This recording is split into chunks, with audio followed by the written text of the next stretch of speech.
नमस्कार। ज्ञानशील school of physics आपका हार्दिक स्वागत करता है। आज हम आपके लिए एक शॉर्ट लेक्चर लेके आए हैं, summary on the electric dipole. जो आज का जो लेक्चर रहेगा वो मैंने टोटल लेक्चर जो है 4 पार्ट्स में डिवाइड किया है। Part 1, part 2, part 3 and part 4। जो पार्ट 1, 2, 3 और 4 पार्ट में हम किन किन टॉपिक्स के ऊपर आज बात करने वाले हैं। सबसे पहले जो हम पार्ट 1 पे बात करेंगे, basic information about the electric dipole and the concern. जो आपके पास जो कंसर्न स्टेटमेंट्स होती हैं, जैसे इलेक्ट्रिक फील्ड क्या होती है, इलेक्ट्रिक डाइपोल क्या होता है, डाइपोल लेंथ क्या होती है, and on the basis of those what types of questions be asked in the board exam and what type of questions asked in the competitive examination, for example NEET and others। ये सारे part 1 में cover करेंगे। और जो part 2, जो आपका जो part 2 है, उसमें हम इलेक्ट्रिक डाइपोल मोमेंट और पोलर और नॉन पोलर मॉलिक्यूल्स की बात करेंगे। What is the physical significance of electric dipole, और इस तरह से जो क्वेश्चन है स्टेट बोर्ड एग्जाम में पूछे जाते हैं, इन टॉपिक्स के ऊपर कौन कौन से बनते हैं, और on the basis of those what type of question asked in competitive exam, for example NEET and others। उनको भी हमने कुछ एक एग्जांपल्स हमने वहाँ से भी इसके बेसिस पे कुछ क्वेश्चंस को अटेम्प्ट करने की कोशिश की है। और पार्ट जो थर्ड रहेगा आपका बहुत इंपॉर्टेंट पार्ट है, that is a concern to, चाहे हम स्टेट बोर्ड का एग्जाम की बात करें, चाहे कॉम्पिटिटिव एग्जामिनेशन की बात करें, क्योंकि इस पार्ट से बहुत सारे क्वेश्चन जो हैं पूछे जाते हैं। जो मेन टॉपिक इस पार्ट थर्ड में रहेंगे, आपका जो एक्सेल का केस है, इक्वेटोरियल का केस है, और एक जनरल केस है जहां पे हम electric field due to electric dipole कैसे इवैल्यूएट करते हैं, और उनको जितने भी क्वेश्चंस बोर्ड एग्जाम में या एनी अदर्स एग्जाम में जो पूछे जाते हैं, तो उनको किस ढंग से हम अटेम्प्ट करते हैं और उनकी टैक्टिक्स क्या रहेगी, ये सारा का सारा पार्ट 3 में कवर होगा। और जो पार्ट 4 है वो आपको how you can drive out the expression for torque and potential energy of electric dipole, right. हम क्या टैक्टिक्स हम उसको डिप्लॉय करेंगे, और on the basis of this article जो टॉर्क और पोटेंशियल एनर्जी से आपसे कौन कौन से क्वेश्चन जो है कॉम्पिटिटिव एग्जाम में बनते हैं। तो इस तरह से जो ओवरऑल आज का जो टॉपिक रहेगा, ये ओवरऑल एक मिला जुला टॉपिक है कि यहाँ से उन दोनों तरह के स्टूडेंट्स का एक रहेगा, इनकॉर्पोरेट किया है दोनों स्टूडेंट्स के लिए जो कॉम्पिटिटिव एग्जामिनेशन की जो तैयारी कर रहे हैं, राइट। और जो ऐसे स्टूडेंट्स हैं जो स्टेट बोर्ड में स्कोरिंग के लिए बात कर रहे हैं, और उन स्टूडेंट्स के लिए बहुत इंफॉर्मेटिव रहेगा जिन्होंने इस वक्त जो है वो टॉपिक को स्टडी कर लिया है, और जो करने वाले हैं तो उनके लिए भी एक रिफ्रेश करेगा उनको मेमोरीज को। तो इन सब को मद्देनजर रखते हुए आज का जो टॉपिक है high are divided in 4 parts, और चलिए हम पार्ट वाइज डिस्कस करते हैं। तो डियर स्टूडेंट्स, आप हर पार्ट्स को देखिए, क्योंकि हर पार्ट इज इम्पॉर्टेंट, क्योंकि ये इम्पॉर्टेंट सिर्फ एग्जामिनेशन पॉइंट ऑफ व्यू से नहीं है, ये कम्पिटिटिव पॉइंट ऑफ व्यू से भी बहुत इंपॉर्टेंट है। क्योंकि यहाँ पे इन आर्टिकल आज के जो टॉपिक में बहुत सारी मैं इन्फॉर्मेशन रिव्यू करने वाला हूँ। जो स्टूडेंट्स जो मेरे डिटेल लेक्चर्स नहीं सुन पाए हैं, उन स्टूडेंट्स के लिए भी बहुत इंपॉर्टेंट है, ताकि वो यहाँ से जो वहाँ पे उनकी जहाँ पे पकड़ कमज़ोर है, जहाँ पे वो अपने कंटेंट उनके क्लियर नहीं है, वो मेरे उस पर्टिकुलर वीडियो में जाके उस टॉपिक के ऊपर फोकस कर सकते हैं। चलिए सबसे पहले बात करते हैं पार्ट 1 पे। तो पार्ट 1 से जैसे मैंने अभी आपको बताया कि पार्ट 1 कंसर्न भी था general information about the electric dipole, क्योंकि मैंने आज का जो टॉपिक है इलेक्ट्रिक डाइपोल का कॉन्सेप्ट ही क्यों लिया। सबसे इसका बेसिक जो मोटिव है इलेक्ट्रिक डाइपोल के ऊपर एक लेक्चर, एक शॉर्ट समरी प्रेजेंट करने का मेरा ये है, क्योंकि मैंने देखा कि जितने भी मैंने आपके स्टेट बोर्ड के जो एग्ज़ाम होते हैं उनमें से बहुत सारे क्वेश्चन इस टॉपिक से पूछे जाते हैं। और उसके बाद इन प्रोसीडिंग में जो अभी चैप्टर्स आने वाले हैं, जैसे इलेक्ट्रिक पोटेंशियल की आगे आप बात करने वाले हैं, उसके बाद आपका कैपेसिटर का केस आएगा। तो इस तरह के जो चैप्टर्स हैं, और उसके बाद आपका मैग्नेटिज्म का केस आएगा जिसमें आप मैग्नेट्स के पोल्स की स्टडी करते हैं। तो ये जो टॉपिक है इसीलिए बहुत बहुत इंपॉर्टेंट है। ये समझ लिए जो आने वाले जो आपके टॉपिक हैं उन सब के लिए एक फंडामेंटल बेसिस है, राइट।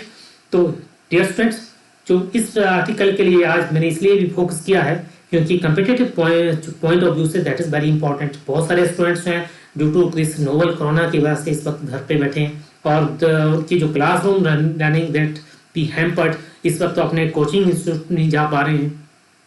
तो उन स्टूडेंट्स के लिए भी बहुत इंपॉर्टेंट आज का ये पार्ट रहेगा, आज का ये लेक्चर रहेगा, क्योंकि मैंने बहुत सारे क्वेश्चंस, बहुत ऐसे स्पेसिफिक क्वेश्चंस उठा के किए हैं। जब मैंने बहुत सारे डिटेल में स्टडी किया, जितने भी आपके जो नीट और जेई के एग्जाम में जो क्वेश्चन पूछे जाते हैं किस तरह के होते हैं, तो उनमें सब में क्या सिमिलरिटीज है, उन सारे को मिला के मैंने कुछ क्वेश्चंस यहाँ पे पुट डाउन किए हैं। तो इसलिए इस पूरे के पूरे लेक्चर्स को अटेंड कीजिए और बहुत सारी इन्फॉर्मेशन डेफिनेटली आप यहाँ से, जैसे अभी से राउंड अबाउट 1 आवर्स का लेक्चर रहेगा और 1 घंटे के लेक्चर में आप पूरे इलेक्ट्रिक डाइपोल के कंसेप्ट को अंडरस्टैंड कर पा जाएंगे।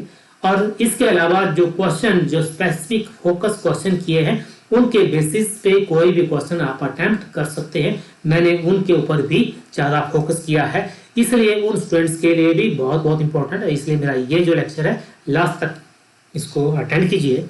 तो चलिए, बहुत जनरल से इंफॉर्मेशन है।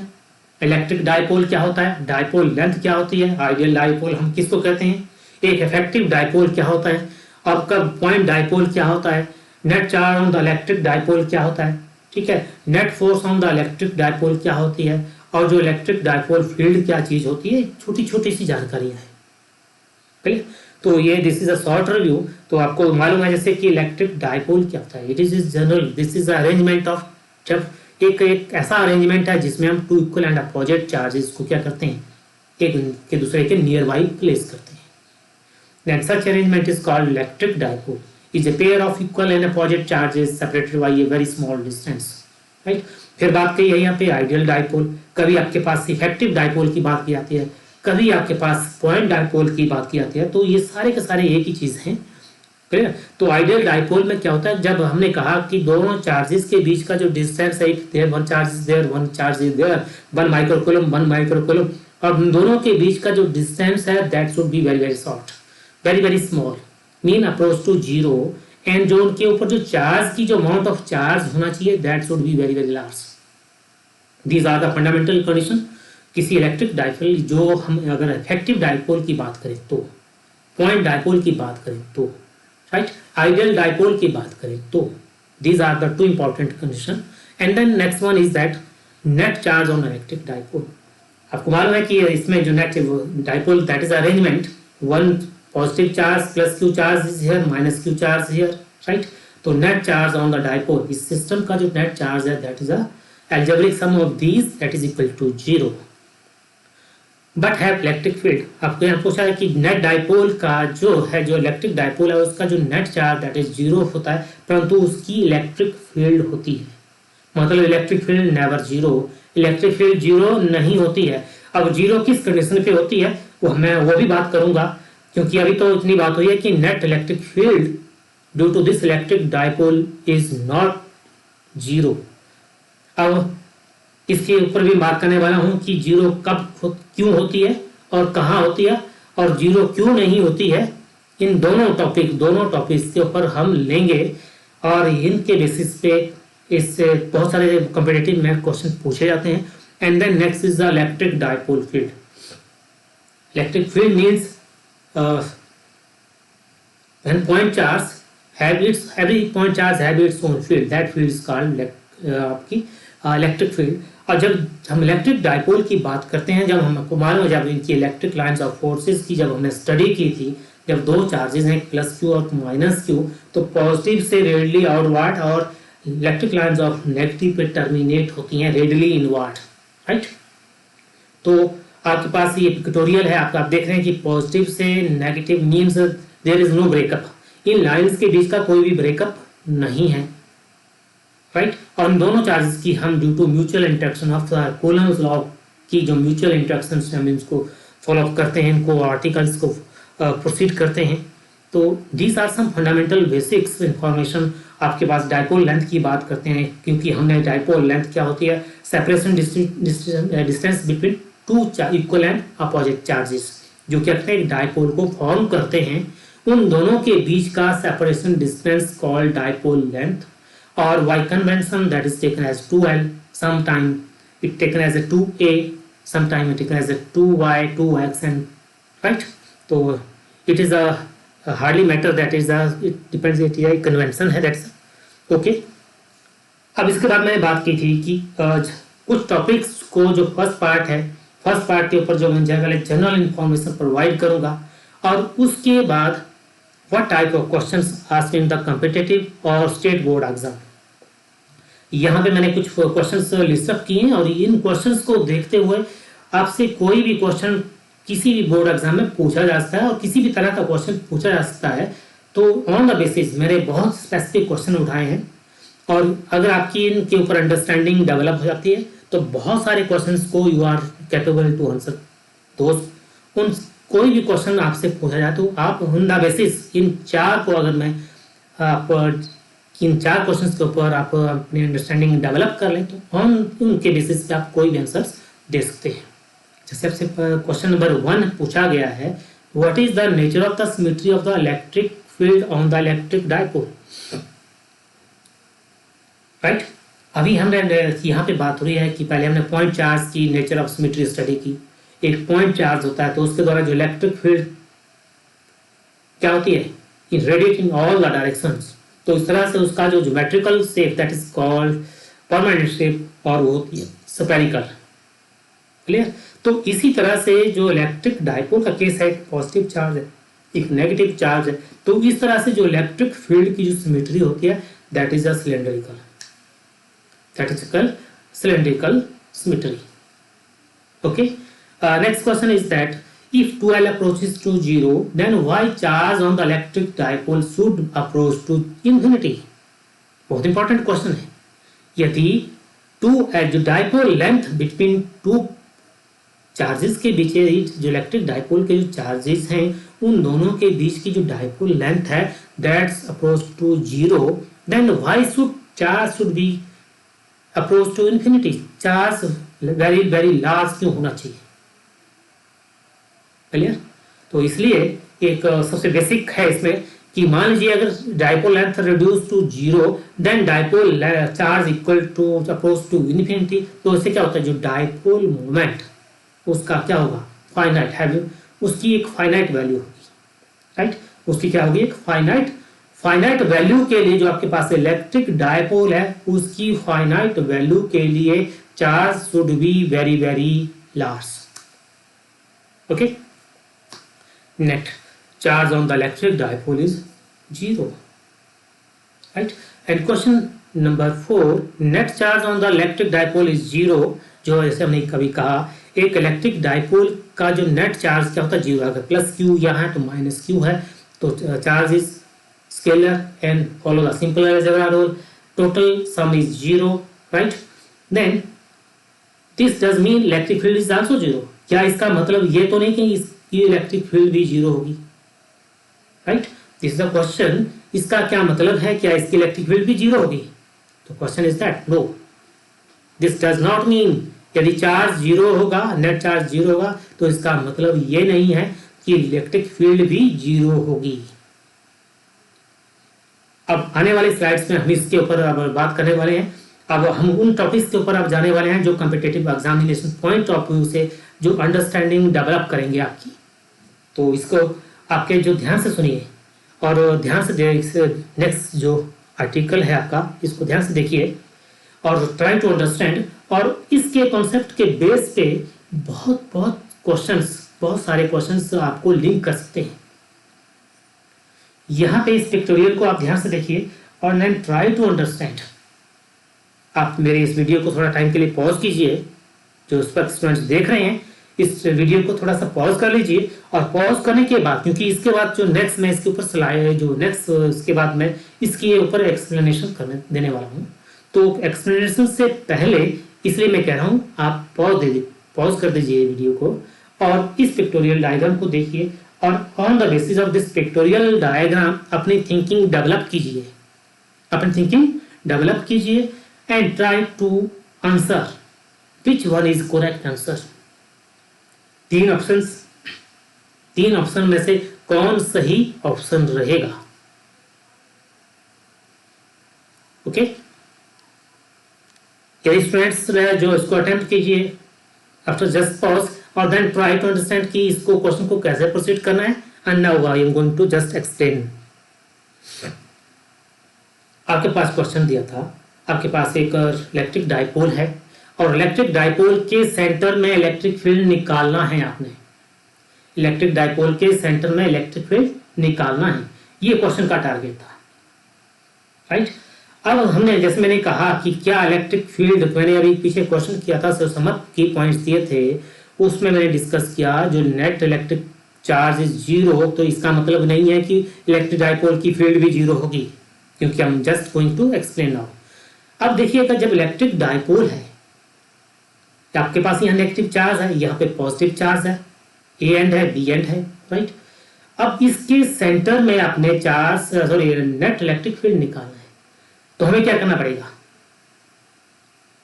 जो हम करते आए हैं, कई बार मैंने एक्सप्लेन किया, जब भी क्या होता है किसी चार्ज का इन्फ्लुएंस हमने, क्योंकि हेयर ए और बी पे चार्ज प्लेस है, they are acting as a source charge, और उन सोर्स चार्ज की जो स्ट्रेंथ को मेजर करने के लिए हमें क्या चाहिए, एक अनदर चार्ज चाहिए जिसको हम कहते हैं टेस्ट चार्ज, और टेस्ट चार्ज की जो वैल्यू होती है दैट इज अ पॉजिटिव, और here Q naught is the test charge. Otherwise अगर मान लीजिए यहाँ पे सिंगल मोनो चार्ज है, उसकी फील्ड को हमने कैसे, उसकी फील्ड को नोटिस करने के लिए there should be another charge, उसके सराउंडिंग में क्या होना चाहिए, अनदर चार्ज होना चाहिए, ताकि वो उसकी इलेक्ट्रोस्टैटिक फोर्स को एक्सपीरियंस करे, उसकी इलेक्ट्रोस्टैटिक फोर्स ऑफ अट्रैक्शन और रिपल्सन को एक्सपीरियंस करे, और ऑन द बेसिस देन वो कितनी एक्सपीरियंस करता है, और वो हमने यहाँ पे कैलकुलेट करनी है।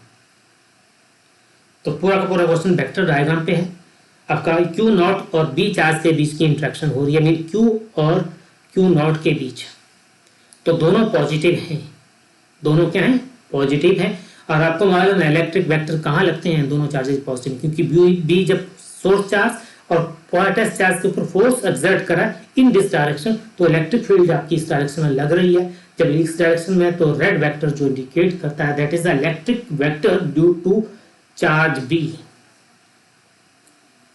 अब इंटरेक्शन स्टडी करते हैं with the negative charge that is placed at A और चार्ज ए और टेस्ट चार्ज क्यू नॉट के बीच की इंटरेक्शन की बात करते हैं। ध्यान दीजिए, ए और क्यू, ए चार्ज जो जिसकी नेचर माइनस क्यू है, और जो टेस्ट चार्ज है इसकी नेचर प्लस क्यू है, माइनस क्यू और क्यू नॉट के बीच की इंटरेक्शन, इलेक्ट्रिक वेक्टर कहाँ लगते हैं, टुवर्ड्स द नेगेटिव, जो यहाँ पे ग्रीन वेक्टर जो इंडिकेट करता है डायरेक्शन, आपके इलेक्ट्रिक वेक्टर ड्यू टू ए इस डायरेक्शन में है।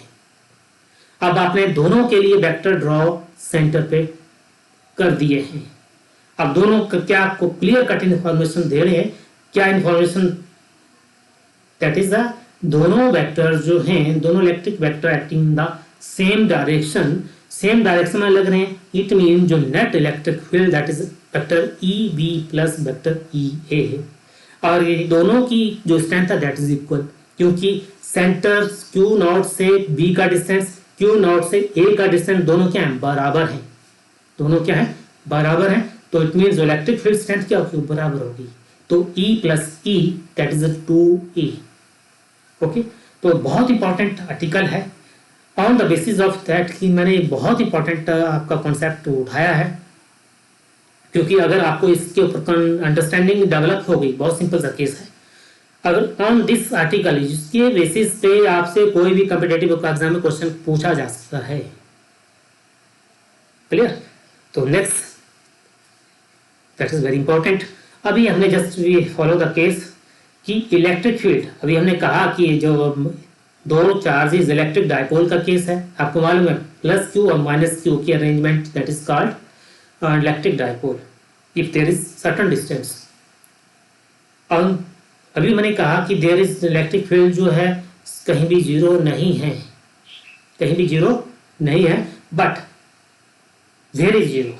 अब अगला क्वेश्चन आता है कि where is electric field is zero. मैंने कहा मैं दोनों टॉपिक्स के ऊपर, दोनों संदर्भ के ऊपर बात करने वाला हूं। It means electric field can be zero, it means electric field can be zero. I am going to explain now, electric field can be zero. अब क्या मान लीजिए कब किस केस में हो सकती है, अब ये मान लीजिए जो चार्जेस है प्लस क्यू चार्ज और minus Q charge I located at very very large distance, दोनों के बीच का डिस्टेंस क्या, very very large, right. It means जो दोनों के बीच दो चार्जेस हैं जो इलेक्ट्रिक डाइपोल तो फॉर्म कर रहे हैं, परंतु दोनों के बीच का जो सेपरेशन डिस्टेंस है that is very very large. तो उस केस में positive charge have its own field, negative charge have its own field. और आपको मालूम है जो पॉइंट चार्ज की जो इलेक्ट्रिक फील्ड की जो कैसे वेरीज कर रहा है, जैसे मैंने यहाँ पे कल ग्रीन टेक्स्ट में आपको ग्रीन कलर में हाईलाइट किया, that is the inverse square law को वे करता है। जैसे जैसे हम कहाँ से सेंटर से प्रोसीड करते हैं, जैसे जैसे डिस्टेंस वेरी करता है according to inverse square law, electric field decrease according to this law. अब देखिए जो आपके पास जो प्लस क्यू चार्ज है, यहाँ पे मैक्सिमम इलेक्ट्रिक फील्ड कहाँ होगी, it will be the centre, means कहाँ पे where centre at means centre of the, या तो आप सीधा कीजिएगा at distance R, at distance R is equal to 0 electric field क्या होगी, इनफाइनाइट होगी। अगर मान लीजिए यहाँ पे आर की वैल्यू हम क्या पुट कर दें, infinite, 1 over infinite, sorry 1 over 0, 1 over 0 means infinite, तो ई की वैल्यू कहाँ पे, यहाँ पे मैक्सिमम होगी, इनफाइनाइट होगी, देन इट फॉल होगी। और 0 कहाँ, इट नेवर मीट, ये कभी मीट नहीं करेगी, but it's suppose to be meet at infinity, कहाँ पे, जब डिस्टेंस क्या होगा, इन्फिनिटी को अप्रोच करेगा, तो उस वक्त इलेक्ट्रिक फील्ड 0 होगी। Similar case here the negative case, electric field जो आपके पास कहाँ है, मैक्सिमम इस पॉइंट पे है, मीन्स इन्फिनिटी, जैसे जैसे डिस्टेंस वेरी हो रहा है इट कंटिन्यूसली फॉल, और एट डिस्टेंस जब आर आपका इन्फिनिटी को अप्रोच करेगा तो उस वक्त 0 हो जाएगी। जब दोनों charges located at very very large distance, तो एट द यहाँ पे बीच में देयर इलेक्ट्रिक फील्ड 0, क्लियर। तो ये this is a specific case. और कई बार बहुत कॉन्सेप्चुअल क्वेश्चन पूछे जाते हैं कि मान लीजिए ऐसा कोई केस हो सकता है कि इलेक्ट्रिक फील्ड कैन बी 0, अगर 0 है तो what should be the condition. तो सबसे इंपॉर्टेंट नट सेल में condition is that r should be very very large, दोनों चार्जेस के बीच जो आर है that should be very very large, okay. कभी क्वेश्चंस आपसे पूछ लिए जाते हैं कि मान लीजिए point charge maximum electric field कहाँ होगी, maximum electric field corresponding to r is equal to 0, और उसकी वैल्यू क्या होगी, क्या होगी, that is infinity, that is infinity. और इलेक्ट्रिक फील्ड 0 कहाँ होगी, ये भी क्वेश्चन पूछा जाता है, इलेक्ट्रिक फील्ड 0 कहाँ होगी, तो इन केस ऑफ पॉइंट चार्ज की बात हो रहा है, इन case of point charge electric field 0 कहाँ होगी, इलेक्ट्रिक फील्ड 0 आपके पास यूनिवर्स स्क्वायर लॉ क्या कह रहा है, at in r is equal to infinity, जब आर आपका अप्रोच करता है इन्फिनिटी को, तब वहां पे इलेक्ट्रिक फील्ड रिड्यूस टू 0। तो ये क्वेश्चंस इस तरह के पूछे जाते हैं। जो अभी तक जो हमने डिस्कस किया वो मेरा पार्ट नंबर 1 था। जैसे आपको मालूम है कि मैंने इस पूरे लेक्चर्स को 4 पार्ट्स में डिवाइड किया। जैसे जैसे हम आगे प्रोसीड करते जाएंगे, जो आपका जो टिपिकल लेवल है वो क्या होता है, कंटिन्यूसली इंक्रीज करेगा। पहले मैंने आपके पास जितनी भी जो फर्स्ट पार्ट में था वो जनरल इन्फॉर्मेशन, जैसे आपके इलेक्ट्रिक डाइपोल मूवमेंट क्या होता है, इलेक्ट्रिक फील्ड क्या होती है, and on the basis of those कुछ क्वेश्चंस हमने अटेम्प्ट किए। स्टेट बोर्ड में किस तरह के क्वेश्चन पूछे जाते हैं, किस तरह से एमसीक्यू बेस्ड क्वेश्चंस जो आपके कम्पिटिटिव या नीट या इंजीनियरिंग एग्जाम में पूछे जाते हैं, उनके ऊपर कुछ केसेस हमने डिस्कस किए, राइट। हम ज़्यादा डिटेल में आज यहाँ बात नहीं कर सकते क्योंकि this lecture is the part of electric dipole summary, okay. तो अब आपका जो नेक्स्ट है पार्ट 2 है आपका। अब हम थोड़ा सा इलेक्ट्रिक डाइपोल से हम उससे रिलेटेड एसोसिएटेड जो टर्मोलॉजी हैं, टर्म्स हैं, for example electric dipole moment बहुत बहुत इंपॉर्टेंट है। और इलेक्ट्रिक डाइपोल मोमेंट क्या है और इलेक्ट्रिक डाइपोल मोमेंट जो फिजिकल क्वांटिटी है, इसको इंट्रोड्यूस करने की जरूरत क्यों पड़ी। अपने इलेक्ट्रिक डाइपोल का कंसेप्ट तो हमने इंट्रोड्यूस कर लिया, परंतु ये बात है कि हम उसके इलेक्ट्रिक डाइपोल की फील्ड को कैसे मेजर करें। तो उसके लिए कोई फिजिकल क्वांटिटी तो चाहिए, क्लियर, कोई ना कोई ऐसा पैरामीटर चाहिए जो उसकी फील्ड स्ट्रेंथ को मेजर करे।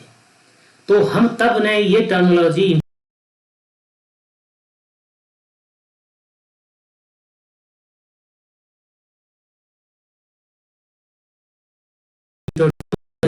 of the electric dipole field at any point, okay. अब हम इसको मैथमेटिकली कैसे डिफाइन करें। तो इलेक्ट्रिक डाइपोल क्योंकि इट्स अ मेजरेबल क्वांटिटी, जिसको मेजर कर सकते हैं, तो it is a product of, दो चीजों का प्रोडक्ट है, किस किस का, year of charges and dipole length, charges के मैग्नीट्यूड का और डायपोल लेंथ का प्रोडक्ट है, that's called electric dipole moment. और इलेक्ट्रिक डायपोल मोमेंट का एक बहुत इंपॉर्टेंट इंफॉर्मेशन है, जो इलेक्ट्रिक डायपोल मोमेंट की जो डायरेक्शन होती है, हम सारी की सारी डायरेक्शन कहां से लेते हैं, from the centre of the electric dipole. Dipole moment को अगर हमने नोट करना है डायग्राम में, वेक्टर रिप्रेजेंटेशन में इसको ड्रॉ करना है, तो कहां से चलेगा, वेक्टर जीरो से, तो ये आपका नेगेटिव टू पॉजिटिव। ध्यान रखिएगा, डायपोल मोमेंट कहां से कहां लगता है, negative to positive, this is a dipole moment in this case. अगर मैं इसको यहां से इसको ड्रॉ करूं तो ये गलत हो जाएगा, क्योंकि मोमेंट कहां से, क्योंकि जब एंगल कंसेप्ट की बात करेंगे तो यहाँ पे हम वहां पे कंफ्यूज है। यहाँ पे आप डायपोल मोमेंट को आप चाहे कहीं से भी आप मेंशन कर दीजिए, परंतु ट्राई कीजिएगा कि डायपोल मोमेंट का जो नोटेशन सेंटर से ड्रॉ करें, ताकि आप फ्यूचर में कंफ्यूज ना रहें। ओके, क्योंकि बहुत सारे स्टूडेंट्स जब वे वेक्टर डायपोल मोमेंट को रिप्रेजेंट करते हैं तो वेक्टर नोटेशन पे गलती कर लेते हैं। तो दस वेरी इंपॉर्टेंट, कहाँ से, फ्रॉम द सेंटर।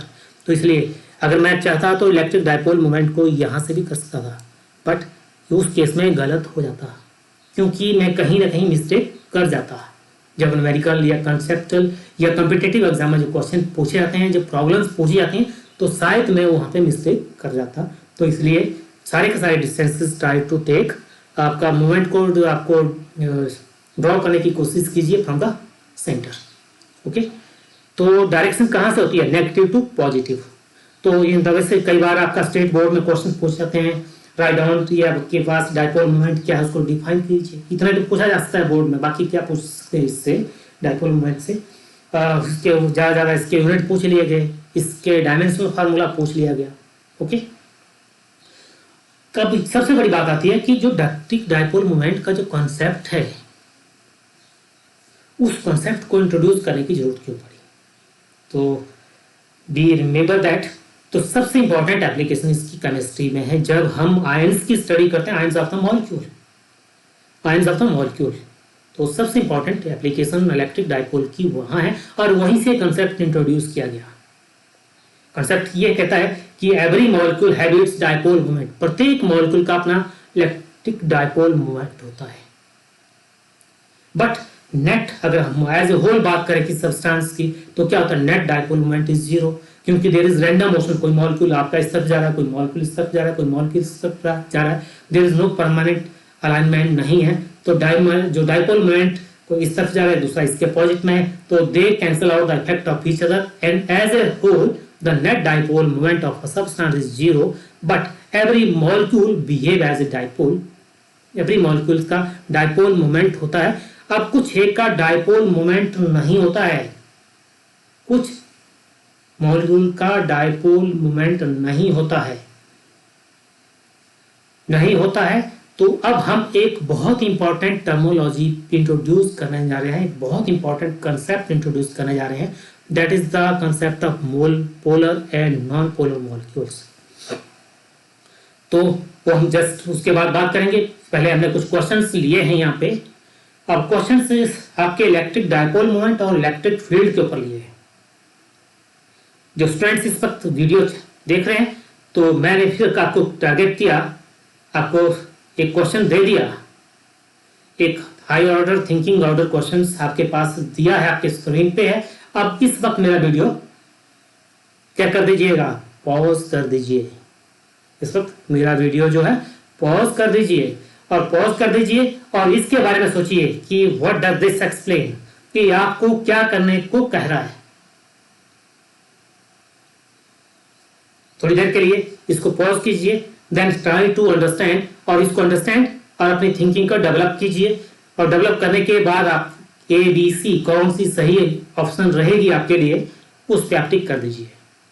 ओके, तो देखिए आपके पास इलेक्ट्रिक डायपोल है, और इलेक्ट्रिक डायपोल में आपसे यहाँ क्वेश्चन पूछा है, मीन्स सेंटर, सेंटर में E और P के बीच की डायरेक्शन क्या होनी है। तो क्या हो सकता है, या तो दोनों सेम डायरेक्शन में हो सकते हैं, और दोनों अपोजिट डायरेक्शन में हो सकते हैं, राइट। यहाँ पे बात हुई है पॉजिटिव एक्सिस और नेगेटिव एक्सिस, मीन जो सेंटर है आपका इलेक्ट्रिक डायपोल है, इस तरफ पॉजिटिव एक्सिस हो गया, इस तरफ नेगेटिव एक्सिस है। अगर आपका क्या दोनों ई और पी दोनों इसी डायरेक्शन में पॉजिटिव है, क्या दोनों नेगेटिव में है, क्या एक पॉजिटिव में दूसरा नेगेटिव में है, ये आपको सोचना है।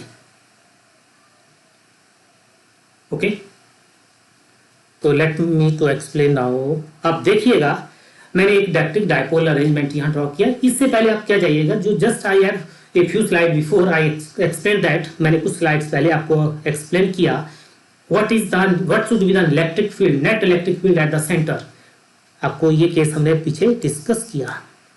इस केस में इलेक्ट्रिक फील्ड कहाँ लग रही है, मीन इस एक्सिस में लग रही है। तो कौन सी एक्सिस हुई है आपकी, ये अगर मैं इसको एक्सिस में डिवाइड करूँ, ये आपकी पॉजिटिव एक्सिस है और इस तरफ आपकी नेगेटिव एक्सिस होती है। तो आपकी जो net electric field acting along the negative axis. Okay, अब जो मैंने डायपोल मोमेंट का जो कॉन्सेप्ट अभी आपको एक्सप्लेन किया, जो डायपोल मोमेंट की डायरेक्शन कहाँ से कहाँ होती है, नेगेटिव टू पॉजिटिव। तो डायपोल मोमेंट की direction that is a negative to positive. अब डायपोल मोमेंट आपका कहाँ लग रहा है, वो आपका इस एक्सिस में लग रहा है, इलेक्ट्रिक फील्ड इस एक्सिस में लग रही है। इलेक्ट्रिक फील्ड नेगेटिव में है और डायपोल मोमेंट पॉजिटिव एक्सिस में है। तो आपका option number electric field negative axis में और डायपोल मोमेंट पॉजिटिव एक्सिस में। तो ये आपका बहुत सारे कॉन्सेप्ट आपकी जो अंडरस्टैंडिंग डेवलप करेगा, बहुत सारे आंसर्स की थिंकिंग, जो कैसे आप किस क्वेश्चन को अटेम्प्ट कैसे सोच सकते हैं, उस थिंकिंग को डेवलप करेगा। एक क्वेश्चन मैंने और उठाया है, बहुत सिंपल सा क्वेश्चन है, परंतु ये क्वेश्चन बहुत कॉन्सेप्चुअल क्वेश्चन है। देखने को जितना आसान लगता है परंतु उतना आसान है नहीं। फिर जो मेरा वीडियो देख रहे हैं प्लीज पॉज कीजिए और थिंक फॉर वाइल, कुछ समय के लिए सोचिए और जो क्वेश्चन ए बी सी दिए हैं, ऑप्शन ए बी सी दिए हैं, इनमें से कौन सा सही ऑप्शन है। ओके, अब सबसे पहले तो आप इस डायग्राम को अंडरस्टैंड करें। आपको electric dipole case upper case में एक लोअर केस में दो इलेक्ट्रिक डायपोल दिए हैं। अपर केस में जो इलेक्ट्रिक डायपोल का अरेंजमेंट क्या है, आपके पास स्मॉल चार्जेस लिए हैं, नीचे हैं capital charges, capital Q means capital charges की वैल्यू कैपिटल क्यू है, ऊपर चार्जेस की वैल्यू स्मॉल क्यू है। और जो दोनों के बीच की जो डायपोल लेंथ है that is A and A prime, A और ए प्राइम, और दोनों के का जो डायपोल मोमेंट है दैट इज पी, दोनों का जो डायपोल मोमेंट है that is P. It means इन दोनों में क्या चीज कॉमन है, जो डायपोल मोमेंट है वो दोनों का कॉमन है। अब हमने यहीं से इक्वेशन को सोचना शुरू कर देना है। तो let me to explain now. अब आपने डायपोल मोमेंट मैंने अभी जस्ट एक्सप्लेन दैट कि जो डायपोल मोमेंट है दोनों का बराबर है।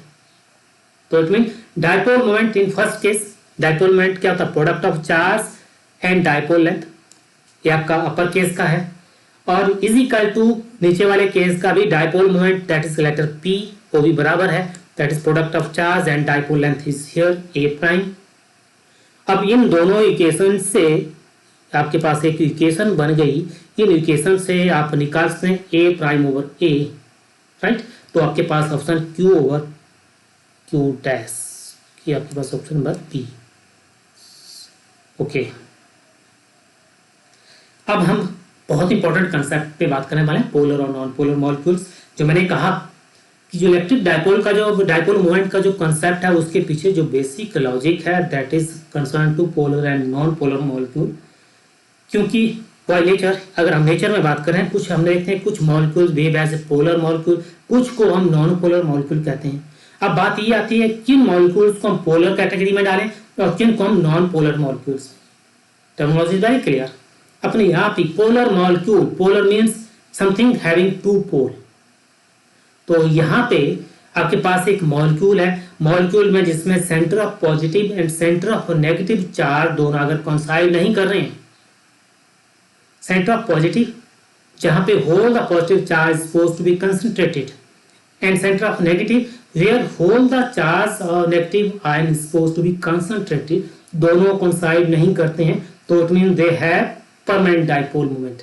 तो मॉलिक्यूल्स का क्या है, डायपोल, क्योंकि उन दोनों के बीच क्या है, मॉलिक्यूल में जितना अमाउंट पॉजिटिव का होगा उतना ही नेगेटिव का होता है। अगर पॉजिटिव इस तरफ है, नेगेटिव का centre of gravity sorry centre of centre यहाँ पे है कंसंट्रेटेड और पॉजिटिव का यहाँ पे, दोनों के बीच का distance they will form the dipole. और डाइपोल हैव अ लेंथ, तो डाइपोल लेंथ है तो it mean they have dipole moment. But in nature में कुछ मॉलिक्यूल्स ऐसे हैं जिसमें से जो behave as a non polar molecule. अब नॉन पोलर मीन्स जिसमें center of negative and centre of positive ion जो हैं दोनों एक ही पॉइंट पे कंसाइड कर एक ही पॉइंट पे लाइज करते हैं। एक ही पॉइंट पे लाइज करेंगे तो इट मीन दोनों के बीच का सेपरेशन डिस्टेंस जो डाइपोल लेंथ है दैट इज 0। तो डाइपोल लेंथ इज 0 तो it mean they have no dipole moment, उनका डाइपोल मोमेंट नहीं है। परंतु व्हाट हैपन, जब हम उन केसेस में इलेक्ट्रिक फील्ड उस मॉलिक्यूल के अक्रॉस इलेक्ट्रिक फील्ड अप्लाई करते हैं, molecule is place between the plate, जो चार्ज प्लेट है पॉजिटिव प्लेट और नेगेटिव प्लेट के बीच उस मॉलिक्यूल को हम प्लेस करते हैं, तो क्या होता है, तो नेगेटिव आयन जो है आपके पास पॉजिटिव की तरफ और पॉजिटिव जो है नेगेटिव की तरफ, नेगेटिव प्लेट की तरफ शिफ्ट कर जाते हैं। और एज ए रिजल्ट ऑफ उनका जो सेंटर ऑफ नेगेटिव और सेंटर ऑफ पॉजिटिव जो एक पॉइंट पे कंसाइड करा क्या होता है, शिफ्ट रहता है, कुछ डिस्टेंस रहता है, तो then they form the electric dipole. जो इलेक्ट्रिक डाइपोल फॉर्म करते हैं और electric dipole mean they have electric dipole moment.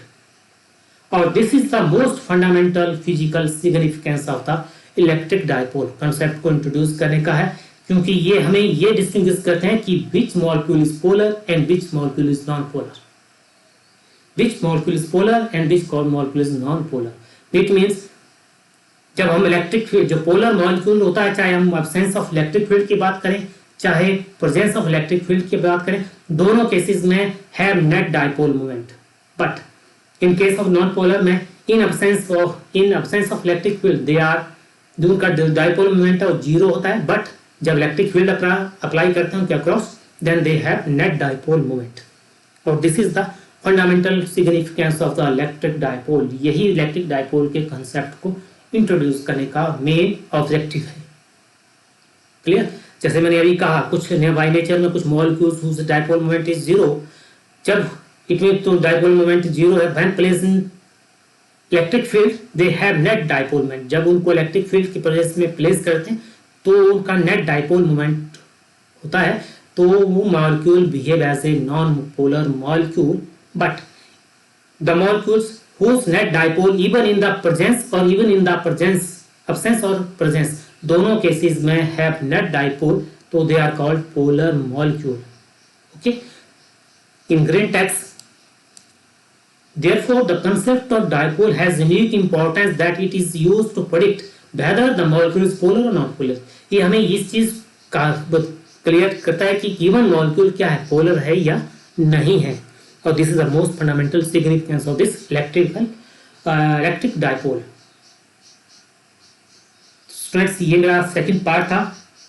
अब मेरा जो थर्ड पार्ट है कि मैंने फिर ये आपका टोटल जो लेक्चर रहेगा 4 पार्ट्स पे रहेगा। जैसे जैसे हम आगे प्रोसीड करेंगे तो हम ज़्यादा कॉम्प्लिकेटेड इक्वेशंस की तरफ प्रोसीड करने वाले हैं। जो सेकंड आपका जो थर्ड पार्ट है, मैं थर्ड पार्ट को इंट्रोड्यूस करने जा रहा हूँ। जो थर्ड पार्ट में जो मैंने स्पेसिफिक फोकस किया है आपका electric field, how we can calculate electric field या derive expression for electric field on the axial line, on the equatorial line, at any point. ये 3 केसेस हैं, ये 3 केसेस हैं जो इलेक्ट्रिक डाइपोल में के केस में स्टेट बोर्ड एग्जाम में पूछे जाते हैं। स्टेट या अदर बोर्ड जैसे आपका ICSE है या CBSE बोर्ड की एग्जाम में किसी भी बोर्ड की बात करें तो उन बोर्ड्स में पर्टिकुलरली ये 3 क्वेश्चन जो मोस्टली पूछे जाते हैं कि how can we derive out expression for electric field intensity. बहुत सिंपल है। और सबसे पहले तो मैं सबसे पहले आपको टारगेट करूंगा कि जब इस क्वेश्चंस को अटेम्प्ट करें तो सबसे ज्यादा फोकस वेक्टर डायग्राम पे, सबसे ज्यादा आपको वर्कआउट करना है टू अंडरस्टैंड द फिगर। क्योंकि मैंने जनरली जो मेरा जितना भी आज तक का जो टीचिंग एक्सपीरियंस है ऑन दैट बेसिस मैं जितने भी बहुत सारे स्टूडेंट्स के जो मैं अगर आइडियोलॉजी जो अंडरस्टैंडिंग की जो बात करता हूँ, बहुत कम स्टूडेंट जो पिक्टोरियल जो इस फिगर के ऊपर वर्कआउट करते हैं। बहुत सारे स्टूडेंट्स हैं try to learn the equation equation को लर्न, जो derivation equation step by step equation को लर्न करने की कोशिश करते हैं, और उस वजह से क्या होता है, और वो जितने भी कॉम्पिटिटिव एग्जाम में जब क्वेश्चन पूछे जाते हैं तो वहाँ पे वो अपने कॉन्सेप्चुअल प्रॉब्लम की वजह से वहाँ लैग कर जाते हैं, उस क्वेश्चन को अटेम्प्ट नहीं कर पाते हैं। तो सबसे ज़्यादा फोकस करते हैं आपको इलेक्ट्रिक जो सॉरी वेक्टर डायग्राम के ऊपर, वही हम करने वाले हैं। बहुत सिंपल है, आप देखिए, मैं बहुत अच्छे ढंग से इसको एक्सप्लेन करने जा रहा हूँ। आपको 2-3 चीज़ें, आपको सबसे पहले डायग्राम को ड्रॉ करने से पहले आपको पहले इलेक्ट्रिक डायपोल का आपको एक डायग्राम ड्रॉ कर लीजिए, एक अरेंजमेंट ए और बी का ले लीजिए। आपको मालूम है कि इलेक्ट्रिक डायपोल क्या होता है। एक्सियल लाइन का आपको मालूम है, जो इन दोनों पोल्स के सेंटर से जो पास करती है उस लाइन को हम क्या कहते हैं, एक्सियल लाइन। ये मान लीजिए पोल एक चार्ज है, this line is called axial line. इस एक्सियल लाइन पे कुछ डिस्टेंस पे आपने क्या निकालना है, इलेक्ट्रिक फील्ड, राइट। तो सबसे पहले उस पॉइंट को कंसीडर करिए, वो उस पॉइंट का डिस्टेंस ले लीजिए और डिस्टेंस से नोट कर लीजिए। डिस्टेंसेस कहाँ से ले जाते हैं, हमेशा सेंटर, किसी भी सिस्टम के सेंटर से। जो ये जो मेरे पास है क्या है, इलेक्ट्रिक डायपोल है, तो इसका सिस्टम, इसका इलेक्ट्रिक डायपोल का सेंटर यहाँ होगा। सारे के सारे डिस्टेंस, इस डिस्टेंस से डिस्टेंस ऑफ पी कहाँ पे है, वो मैंने अपने केस में एक्स मान लिया, ओके। और इस पॉइंट पी पे नंबर 2 जो सेकंड पॉइंट है, जो मोस्ट इंपॉर्टेंट है, पॉइंट पी पे आपने यहाँ पे क्या करना है, फोर्स एक्सपीरियंस करनी है। तो आपको यहाँ पे टेस्ट चार्ज प्लेस करना पड़ेगा। यहाँ पे कौन सा चार्ज प्लेस करना पड़ेगा, test charge. Again repeating, test charge is positive in nature. अब आपके उसके बाद क्या करना है, यहाँ पे अपने इलेक्ट्रिक वेक्टर ड्रॉ करने हैं। It means you have to study the interaction. पहले ए के चार्ज के साथ कर लीजिए, फिर बी के साथ कर लीजिए, या बी के साथ कर लीजिए, देन ए के साथ, फिर देखिएगा कि आपके इलेक्ट्रिक वेक्टर कैसे लगते हैं। मैं इसी डायग्राम को दोबारा एक्सप्लेन करने जा रहा हूँ, देखिए इतना। उसके बाद मैंने यहाँ पे test charge q naught place कर दिया एट पॉइंट पी, क्योंकि यहाँ पे मैंने इलेक्ट्रिक फील्ड निकालना है, ओके। यही मैंने अभी तक किया। फिर मैंने क्या किया, आप फोकस करते हैं। अब मैंने बी और माइनस क्यू और क्यू नॉट के बीच की इंटरेक्शन स्टडी करनी है। तो यहाँ सिंपल कूलम्स लॉ अप्लाई करेंगे। तो mean B P distance calculate करना पड़ेगा। It is interaction between 2 charges के बीच की इंटरेक्शन को स्टडी करना है। सिर्फ अभी फोकस करना है सिर्फ बी और पी पे। B is negative, P positive, q naught is positive. अब क्या होता है, पॉजिटिव चार्ज से इलेक्ट्रिक वेक्टर कहाँ लगते हैं, टुवर्ड्स द नेगेटिव। तो ये वेक्टर मैंने ड्रॉ कर लिया। अब this vector is along this towards the B, okay. ये वेक्टर आपका बी की तरफ है। अब आपके पास ई बी वेक्टर हमने यहाँ पे प्लॉट कर दिया। अब इसके बाद दोनों के बीच का जो डिस्टेंस भी कैलकुलेट करें, क्योंकि बी और पी के बीच का distance, total distance O to P x है, और बी और पी के बीच का आ गया एक्स माइनस एल, क्योंकि डायपोल लेंथ जो है एल प्लस एल है। अब इसके बाद जब इसके ऊपर वेक्टर हमने ड्रॉ कर लिया, अब हमने किसके ऊपर बात करनी है, पी और एक चार्ज के बीच की इंटरेक्शन, पॉजिटिव और पॉजिटिव। पॉजिटिव पॉजिटिव क्या करते हैं, एक दूसरे को क्या करते हैं, फोर्स आउटवर्ड डायरेक्शन में अप्लाई करते हैं। तो वेक्टर कहाँ लगेगा, इसके बाहर की डायरेक्शन में, ई ए का वेक्टर। तो पॉइंट पी पे मैंने दोनों वेक्टर ड्रॉ कर लिए, electric field due to E B and electric field due to E A. अब यहाँ पे क्या कंक्लूड किया, दोनों की डायरेक्शन क्या है, एक की इस तरफ है, एक की इस तरफ, positive of axis and negative of axis. अब इसके बाद देखना है कि जो नेट इलेक्ट्रिक फील्ड क्या है।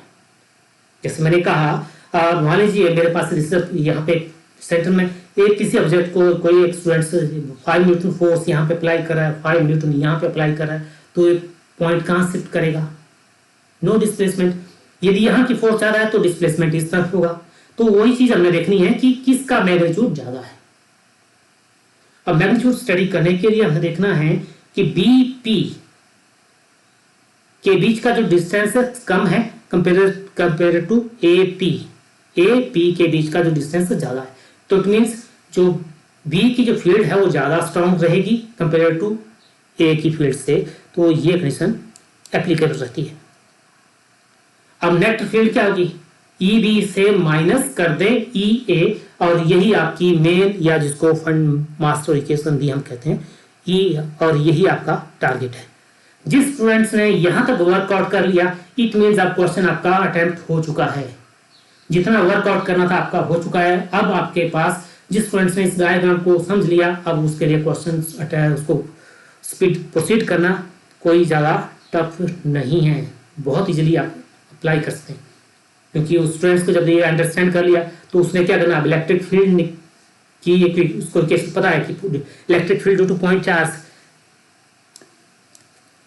This one.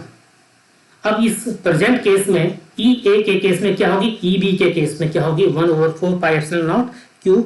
और आर क्या है, r mean distance, separation distance between two charges. जब बी पी की बात करेंगे तो x माइनस एल आएगा, जब ए पी की बात करेंगे तब x प्लस एल आएगा, राइट। तो इस तरह से इसको प्रोसीड करने के बाद मेरे पास इक्वेशन नंबर 2। और उसके बाद अगर हम बात करें तो बात करेंगे कि इलेक्ट्रिक फील्ड एट पॉइंट, तो जब मान लीजिए point P lies at very very large distance, जो पॉइंट P है आपका वेरी वेरी लार्ज डिस्टेंस पे लाइज कर रहा है, तो उस केस में इस टू पे क्या करना है। कुछ स्टूडेंट्स कभी कंफ्यूज आते हैं कि हमने मान लीजिए मैंने कहा क्या कहा, जो आपका जो है जो इट मीन्स कहने का मतलब L जो है, L का साइज जो है very very small compare to X। जब किसी ऑब्जेक्ट का साइज जो है किसी ऑब्जेक्ट के जो बहुत बड़ा है, जैसे मान लीजिए मैं 200 मल्टी स्टोरी बिल्डिंग की बात करूं, 200 मल्टी स्टोरी बिल्डिंग है मान लीजिए, और उसके बाद एक सिंगल स्टोरी बिल्डिंग का जो अगर significance that is very very null and white. अगर मान लीजिए मेरे पास कोई वैल्यू है 100 किलोमीटर, अगर उसमें मैंने 0.00 मीटर ऐड करना है तो 1.100 मीटर जो है उसमें ज़्यादा सिग्निफिकेंट चेंज प्रोड्यूस नहीं करेगा, तो इस केस में 0.001 को हम इग्नोर कर सकते हैं। तो यही केस किया। तो इलेक्ट्रिक फील्ड ये बहुत जनरलाइज केस है, बहुत इंपॉर्टेंट केस है, और ये बहुत कम्पिटेटिव एग्जाम में बहुत अप्लाई होगा। जो स्टूडेंट स्टेट बोर्ड की तैयारी कर रहे हैं उनको डेरिवेशन ड्राइव आउट करना है, परंतु जो स्टूडेंट्स कम्पिटेटिव की तैयारी कर रहे हैं उनको यहाँ पे इस इक्वेशन को कैसे हम अप्लाई करते हैं, इसका एप्लीकेशन कैसे, जो प्रॉब्लम पूछी जाती है वहां पे कैसे हम अप्लाई करें। तो सेकंड केस आपका इक्वेटोरियल लाइन का केस है। इक्वेटोरियल लाइन के केस में आपके पास पूछा है कि इक्वेटोरियल लाइन पे आपने इलेक्ट्रिक फील्ड निकालना है, राइट। इक्वेटोरियल लाइन पे इक्वेटोरियल लाइन जो नॉर्मली पास करते हैं from the centre of the electric dipole, और उस पॉइंट पे इक्वेटोरियल जिसको आप ब्रॉड ऑन साइड पोर्शन भी कहते हैं, उस पे पॉइंट P ले लिया। और मैंने कहा जो पॉइंट P पे हम क्या करते हैं, that's supposed to be test charge. फिर 1 बाय 1 इंटरेक्शन स्टडी करेंगे, P और A की इंटरेक्शन, देन P और B की इंटरेक्शन, और उनके लिए वेक्टर डायग्राम ड्रॉ करेंगे। सबसे इंपॉर्टेंट पार्ट यही है। जब आपने वेक्टर डायग्राम का ड्रॉ कर लिया तो इट मीन्स आपका क्वेश्चन मोस्टली हो चुका है। तो देखिए किस तरह से हम वेक्टर ड्रॉ करते हैं।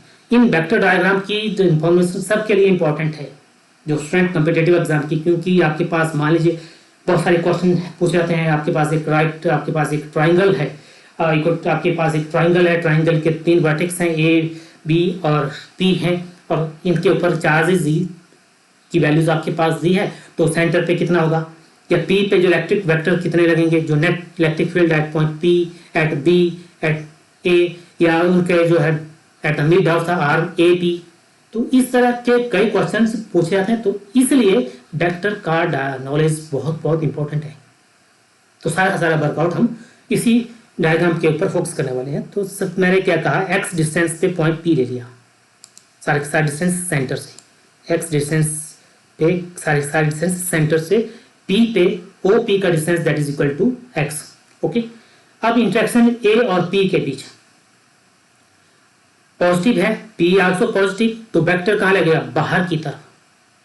तो बाहर की तरफ लगेगा इस तरफ, it mean it making some angle with the horizontal axis, कुछ एक्सिस के। तो रिजॉल्व इनटू कंपोनेंट, ये जो है vector that is the result of 2 component. एक कंपोनेंट आपका इस एक्सिस में रहेगा, दूसरा इस एक्सिस में, वो कंपोनेंट हमने निकालना है, राइट।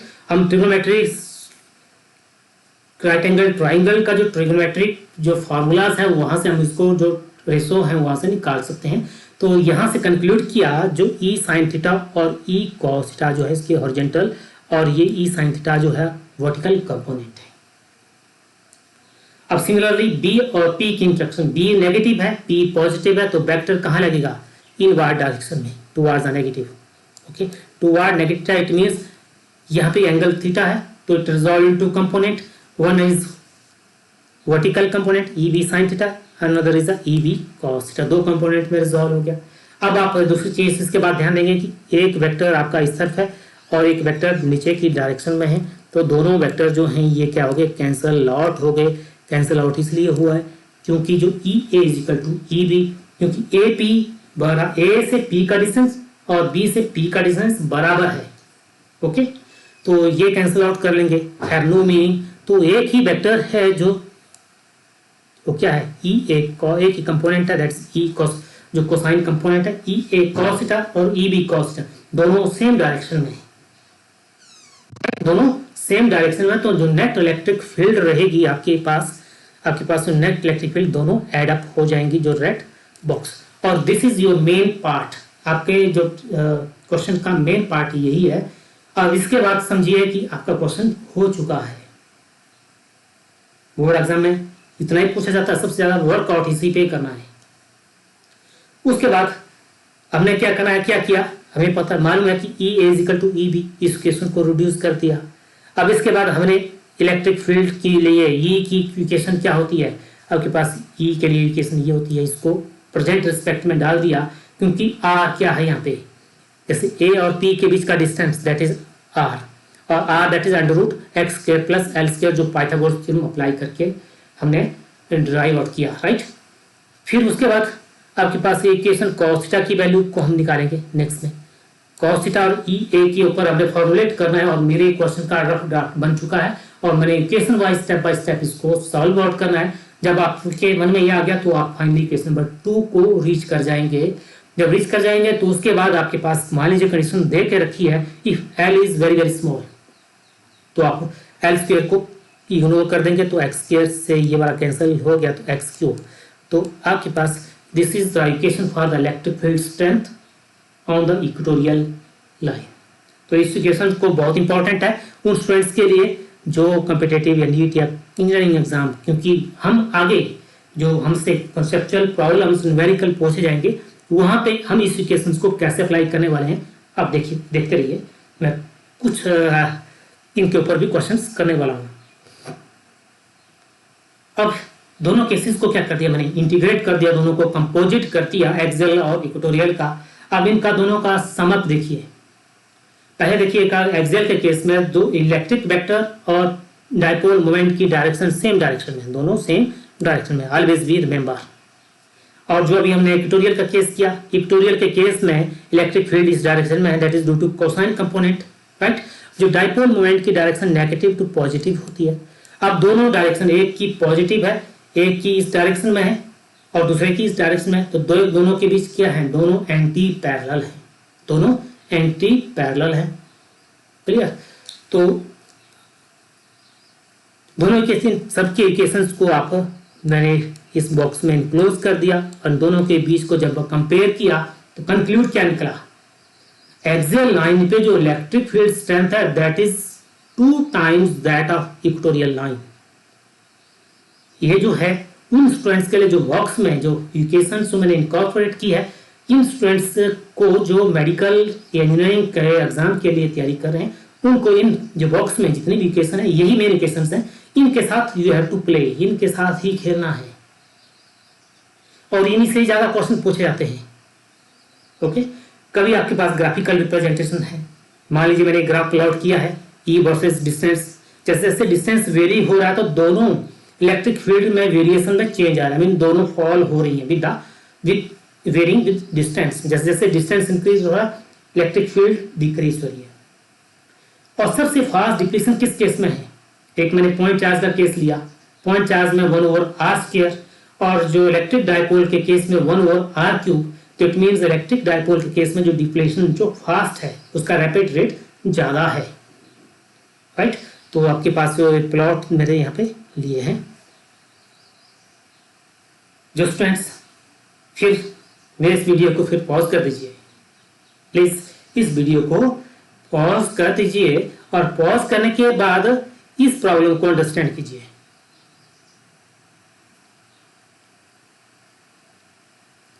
ओके, अब ये जो प्रॉब्लम क्या है, आपके पास एक इलेक्ट्रिक डायपोल का प्लेसमेंट इस तरह से at distance r from the center electric field strength ये आपके पास एक्सियल लाइन पे दैट इज ई।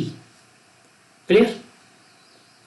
अब इक्वेटोरियल लाइन, ये जो लाइन कौन सी है, सेंटर से पास करिए इक्वेटोरियल 2r पे इलेक्ट्रिक फील्ड पूछा गया है। इक्वेटोरियल लाइन पे इलेक्ट्रिक फील्ड पूछा गया है और ऑप्शन ए बी सी कौन सी सही ऑप्शन रहेगी ये अब आपको इवैल्यूएट करना है। तो इसको पॉज कीजिए and try to find out the solution for this problem. Okay, now I am going to explain this one. अब आप देखिए क्वेश्चन आप अंडरस्टैंड कर चुके हैं।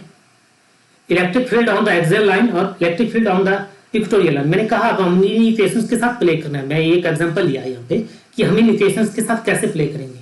अब एक्सियल लाइन पे जो इक्वेशन है वो आपके पास सॉरी यहाँ पे लिया इक्वेटोरियल लाइन का case E prime. Equatorial line के लिए इक्वेशन है 1/4 pi epsilon naught P over r cube. नहीं है तो रट लीजिए। ओके, और इसको क्योंकि इसको मैंने ई के रिस्पेक्ट में इक्वेशन को डिफाइन करना है। E prime versus E mean electric field at axial line और electric field at distance 2r on the equatorial line के बीच का रिलेशन।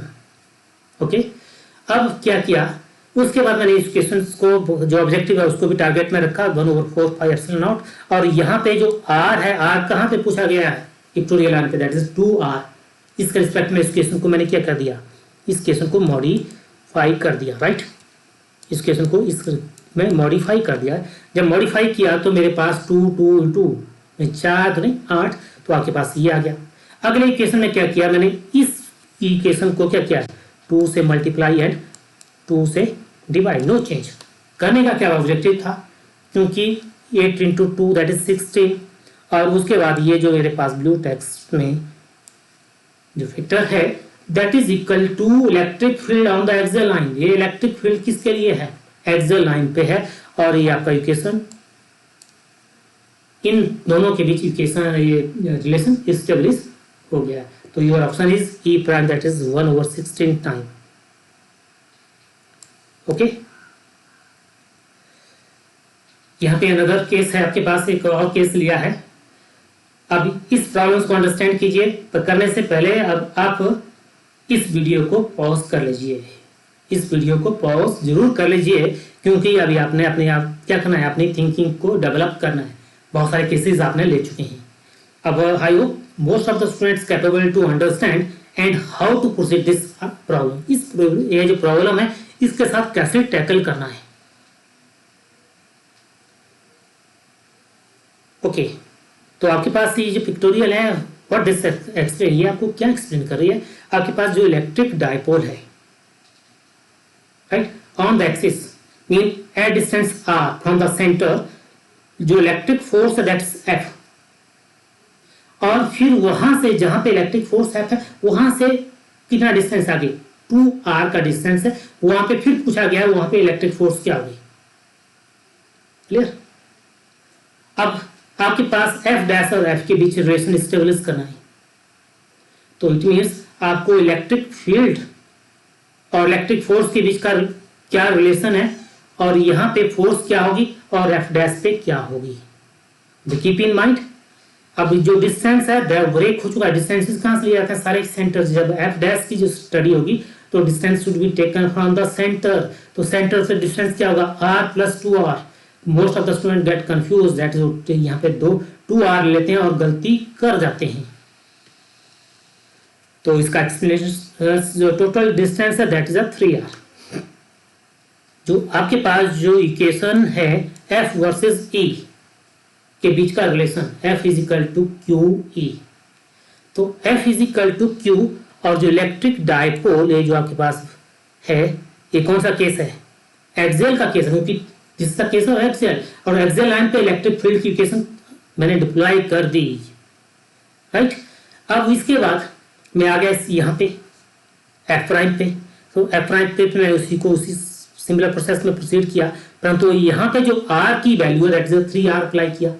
जब 3R अप्लाई किया तो 1/217 बाहर आ गया, और this is equal to F। कितना आसान था, एक बार कोशिश करने की जरूरत है, इस तरह के क्वेश्चंस को, बहुत सारी क्वेश्चंस, बहुत सारी प्रॉब्लम्स हैं आपके एनसीईआरटी की टेक्स्ट बुक में, आपके पास जो रेफर बुक्स हैं उनमें बहुत सारी प्रॉब्लम्स हैं। आप एक एक प्रॉब्लम्स को उठाइए और देखिए हाउ मच इंटरेस्टिंग, कितना इंटरेस्ट आपको रेट करती हैं। आपको ये है कि जो आज का जो मेरा एक ऑब्जेक्टिव है कि इसमें जब आप प्रॉब्लम्स लें तो उनको किस इंटरेस्ट से आपके अंदर एक इंटरेस्ट डेवलप हो। इसको मैं स्किप करने जा रहा हूँ। अब इस प्रॉब्लम्स के ऊपर जो एंगल कंसेप्ट है ये इंपॉर्टेंट प्रॉब्लम है और यहाँ पे बहुत सारे स्टूडेंट्स कंफ्यूज आते हैं और इस प्रॉब्लम्स को लेके कॉम्पिटिटिव मोस्ट प्रोबेबली जो इंजीनियरिंग के जो एग्जाम हैं जैसे जेईई मेन और जेईई एडवांस की जब हम बात करते हैं तो इस तरह के बहुत जो एग्जामिनर होता है उसने कंफ्यूजन के लिए क्वेश्चंस पुट किए हैं, पूछे जाते हैं और सारे का सारा जो फोकस होता है इस तरह के केसेस को लेने का वो सिर्फ एंगल पे है। इट मीन्स जिन स्टूडेंट्स का एंगल ऑफ कंसेप्ट क्लियर नहीं है वो कंफ्यूज हो जाएंगे। एंगल ऑफ कंसेप्ट क्लियर नहीं है वो कंफ्यूज जाएंगे और गलती कर जाएंगे। तो इसलिए इसको ध्यान से सुनिए और इस एंगल ऑफ कंसेप्ट को आप समझ पाए तो इट मीन्स आप जब आपके पास कोई पिक्टोरियल या कोई प्रॉब्लम्स आएगी तो आप उसको इजीली टैकल कर सकते हैं। आपके पास ये इलेक्ट्रिक डायपोल है और इलेक्ट्रिक डायपोल का केस में आपने यहाँ पे एट डिस्टेंस आर पे इलेक्ट्रिक फील्ड निकालना है। Okay, are you understanding? आपने यहाँ पे इलेक्ट्रिक फील्ड निकालना है एट डिस्टेंस आर और डिस्टेंसेस कहाँ से लिए जाते हैं, जैसे जस्ट एक्सप्लेन मिड सेंटर से, मैं इसको कहीं दूसरी जगह से नहीं लूंगा, that is from the r, that is understood. अब इसके बाद मैंने क्या करना है, इलेक्ट्रिक डायपोल मूवमेंट के लिए क्या करना है, वेक्टर ड्रॉ करना है। अब मैंने कहा इलेक्ट्रिक डायपोल मूवमेंट कहाँ से होते हैं, नेगेटिव टू पॉजिटिव और सेंटर से लिए जाते हैं। एक सेंटर से लिए, यही किया। ओके, अब एंगल क्या होगा, अब एंगल तो यहाँ इनके बीच ये भी तो हो सकता है, राइट? एंगल इस तरह का भी, इस तरफ भी हो सकता है, इस तरफ भी हो सकता है। अगर नॉलेज नहीं है तो आपको कंफ्यूजन क्रिएट हो सकता है। तो इसलिए आज इस फंडामेंटल कॉन्सेप्ट को अंडरस्टैंड और नोट कर लीजिए, इसको बांध लीजिए। जो इलेक्ट्रिक डायपोल सेंटर से अगर आप चलते हैं तो यहाँ से मीन नेगेटिव एक्सिस की बात करें, क्योंकि अगर मैं इसको एक्सिस में डिवाइड करूँ तो ये आपकी इस तरफ पॉजिटिव एक्सिस है तो इस तरफ की ये जो नेगेटिव एक्सिस है। ओके, डायपोल मोमेंट की जो डायरेक्शन है टुवर्ड द नेगेटिव एक्सिस है, तो आपके पास जो एंगल जुड़ जाता है लाइक दिस वन, आपका यहाँ से इस तरह से वेरी किया, राइट? फ्रॉम दिस आपका जो वेरी है दैट इज लाइक दिस, आपका क्लॉकवाइज डायरेक्शन नेगेटिव एक्सिस का केस, इसको नोट कर लीजिए अपनी कॉपी पे आज ही। अब दूसरा केस, और दूसरे केस में अब मैंने क्या किया, पोलैरिटी जब चेंज की, अब जो डायपोल मूवमेंट की डायरेक्शन क्या होगी, नेगेटिव टू पॉजिटिव, जो अभी आपको एक्सप्लेन किया, और यहाँ पे इलेक्ट्रिक फील्ड निकालना है डिस्टेंस आर। अब अगेन अब एंगल कहाँ से लिया गया, मैंने अभी कहा एंगल जैसे आपका डायपोल मोमेंट यहाँ से यहाँ वेरी करा तो एंगल यहाँ से यहाँ जाएगा, राइट? अगर अब दोनों से क्या कंक्लूड किया, जब पॉजिटिव एक्सिस की बात हो रही है दिस साइड की, तो डायरेक्शन मूवमेंट की कहाँ से लेंगे, एंटी क्लॉकवाइज डायरेक्शन में। तो इस ढंग से अगर एक कंसेप्ट क्लियर हो गया तो आप किसी प्रॉब्लम को टैकल कर सकते हैं। अभी तो हमने एक्सेल के केस की बात की, इक्वेटोरियल के केस की बात की। एक बहुत इंपॉर्टेंट आर्टिकल है जो बोर्ड एग्जाम में मोस्टली पूछा जाता है, और you have to derive out the equation for electric field. ये कोई एक जनरल केस है एनीवेयर, ना ही तो इक्वेटोरियल लाइन पे ना ही एक्सेल लाइन के केस का है। तो बहुत सिंपल का केस मैं यहाँ पे आपको प्रेजेंट करने वाला हूँ। स्टूडेंट्स बहुत सारे कंफ्यूज होते हैं इस आर्टिकल में। मैंने क्या किया, एक इलेक्ट्रिक डायपोल इस डायरेक्शन में, इसकी अलाइनमेंट इस डायरेक्शन में दे दी। Okay, it making some angle, यहाँ पे इट मेकिंग सम एंगल। अब फिर यहाँ पे बात हो रही है कि हमें एंगल कहाँ लेना। इट मीन्स ये वेक्टर इस एक्सिस में देन इज ओके, अगर डायरेक्शन ऐसे है तो इट मेकिंग सम एंगल इस एक्सिस के साथ। It mean it is the resultant of two component. ये जो वेक्टर है टू कंपोनेंट का रिजल्टेंट है और कंपोनेंट निकालने हैं, तो वन वर्टिकल और एक हॉरिजॉन्टल। हम ट्रिग्नोमेट्री से ये फार्मूले कंपोनेंट निकाल दिए, इस तरफ पी कॉस थीटा और इस तरफ पी साइन थीटा। अब जो मेजर फोकस रहेगा, जो यहाँ मिस्टेक हो सकती है, वो एंगल कॉन्सेप्ट को लेके हो सकती है। मैंने अभी कहा यदि डायरेक्शन कहाँ से है, नेगेटिव एक्सिस में, क्योंकि डाइपोल मोमेंट की डायरेक्शन आपकी नेगेटिव एक्सिस में है, और नेगेटिव एक्सिस में है तो डाइपोल की डायरेक्शन जो थीटा लेने की direction that is a clockwise direction. तो इट मीन्स आपका एंगल तो नीचे का तो नहीं हो सकता, इट मीन्स एंगल आपका यही होगा थीटा, राइट। तो इस एक्सिस पे जो आपके पास जो डाइपोल कंपोनेंट है आपका पी कॉस थीटा, इस कंपोनेंट के अलावा के ऊपर मैंने एक पॉइंट एम ले लिया, वहां पे मैंने अब इलेक्ट्रिक फील्ड निकालना है। ओके, तो अब यहां पे आपके पास जो डाइपोल मोमेंट है पी नहीं है, पी कॉस थीटा और दूसरी तरफ पी साइन थीटा। अब due to P cos theta, due to P sine theta, जो इलेक्ट्रिक वेक्टर है E1 और E2 मैंने यहाँ पे कंसीडर कर लिए। अब यहाँ पे देखिए मैंने इसको एक्सप्लेन करने की कोशिश की है। यहाँ पे आपका electric dipole moment P along this direction, आपका इलेक्ट्रिक डाइपोल मोमेंट इस डायरेक्शन में है, तो यहाँ पे इसकी एक्सियल लाइन पे इलेक्ट्रिक फील्ड इस डायरेक्शन में है। तो अभी हमने क्या किया, एक्सियल के केस में डाइपोल मोमेंट और इलेक्ट्रिक फील्ड की डायरेक्शन एक जैसी होती है, क्योंकि अगर ये भी क्या है कि डाइपोल इलेक्ट्रिक और एक इलेक्ट्रिक डाइपोल है और इलेक्ट्रिक फील्ड की डायरेक्शन इसी डायरेक्शन में होती है, नेगेटिव टू पॉजिटिव। ओके, अब बात करते हैं हम वर्टिकल कंपोनेंट में। और वर्टिकल कंपोनेंट को इसको अगर इसके साथ कंपेयर किया इलेक्ट्रिक डाइपोल, और ये पी की डायरेक्शन यहाँ से डाइपोल मोमेंट की नेगेटिव टू पॉजिटिव है, राइट।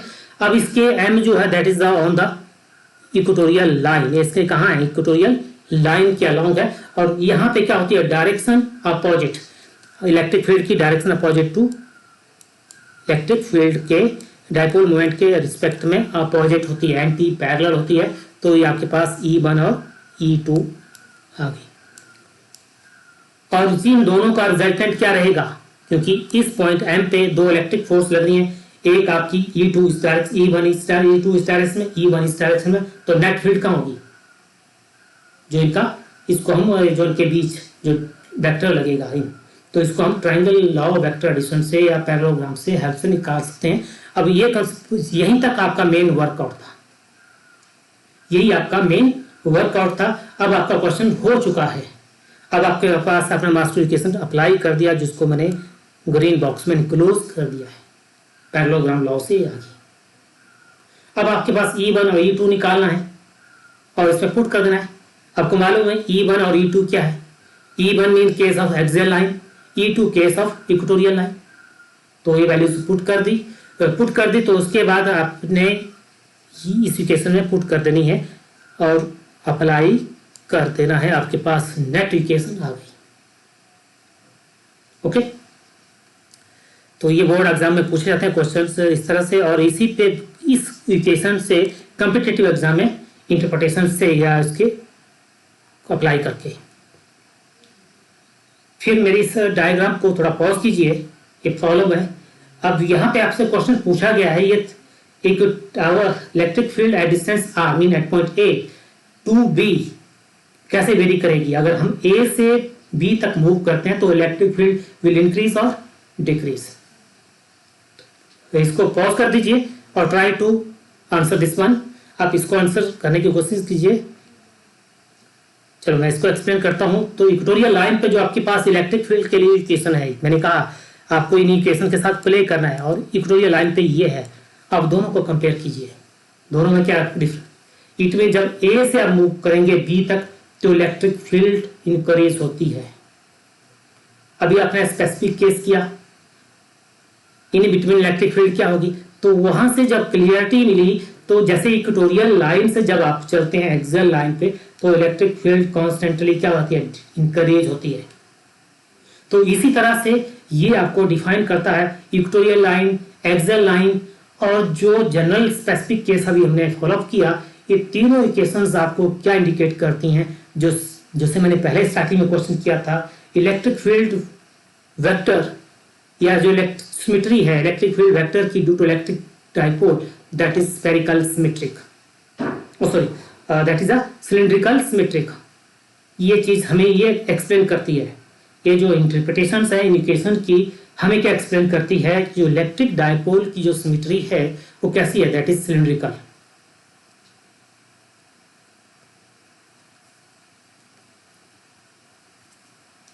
अगेन इस प्रॉब्लम बहुत कॉन्सेप्चुअल प्रॉब्लम है।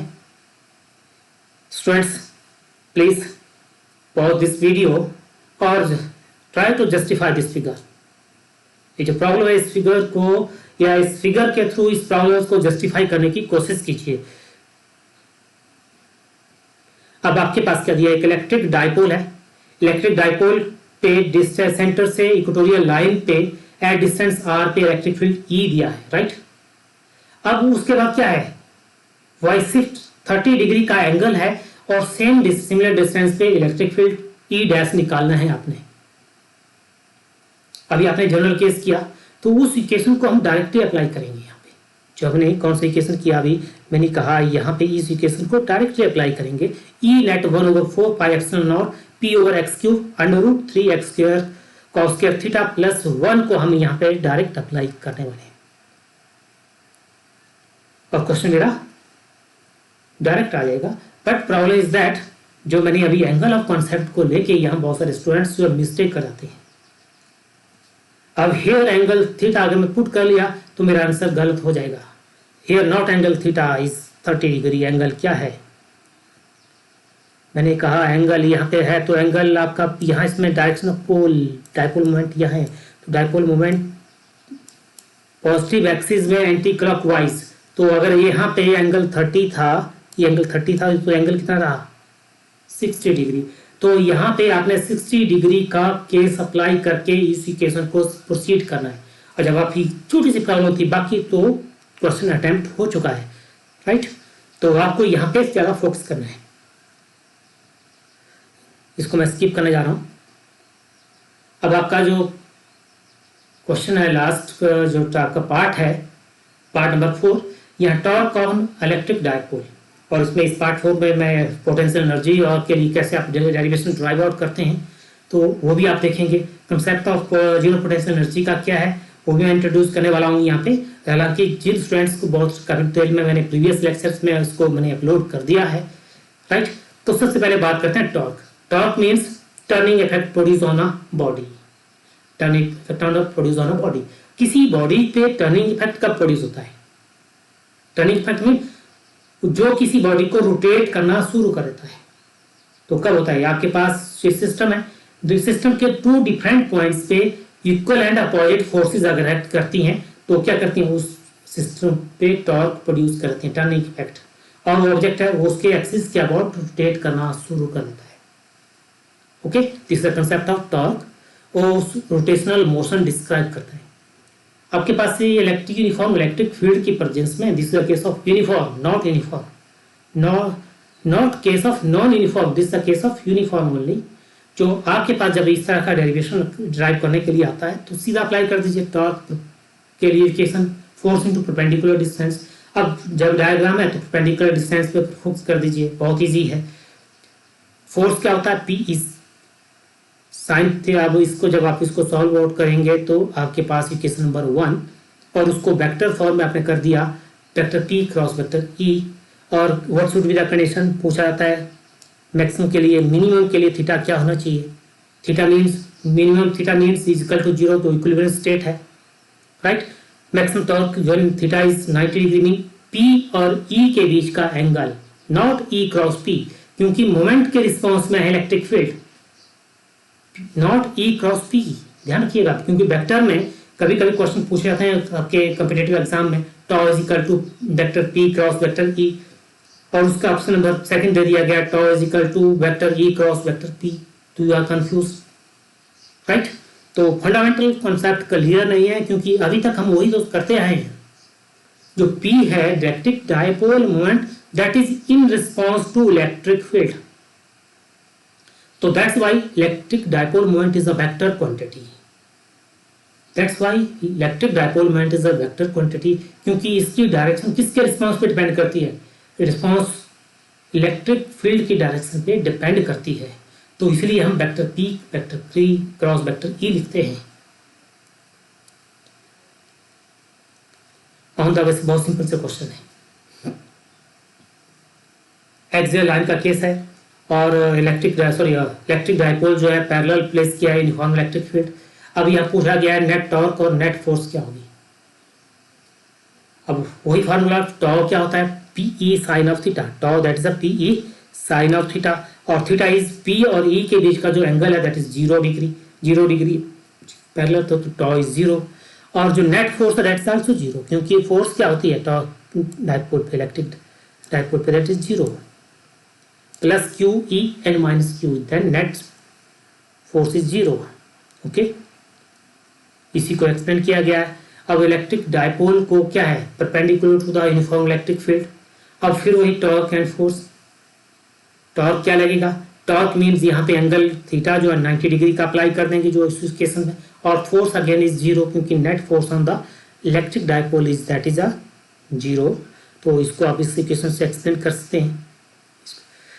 अब आपके पास एक कॉन्सेप्चुअल प्रॉब्लम है, acceleration produce on electric dipole, competitive exam में या मेडिकल एग्जाम में इस तरह के क्वेश्चन पूछे जाते हैं। अब क्या है, कॉन्सेप्ट है इलेक्ट्रिक डाइपोल का, इलेक्ट्रिक चार्जेस के बारे में बात हो रही है, परंतु एक कॉन्सेप्ट ऑफ इलेक्ट्रिक की जो फिजिकल क्वांटिटी एक्सेलरेशन कहाँ से इंट्रोड्यूस हो गई, क्लियर।